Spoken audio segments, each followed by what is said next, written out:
marami nagsasabi sa akin na filter lang daw yung nagdala sa mukha ko. Oh shit, oo nga. Sinachat kita kasi gusto kong makipag-usap. Hindi para mga like na, okay, may mga tao talaga na editor, no? Yung mga chismosa dyan ba?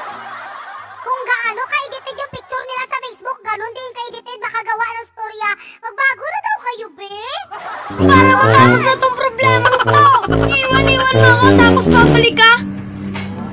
Basta huwag mo nang ulitin, ah. Paharanahin kita, saan tayo mapunta?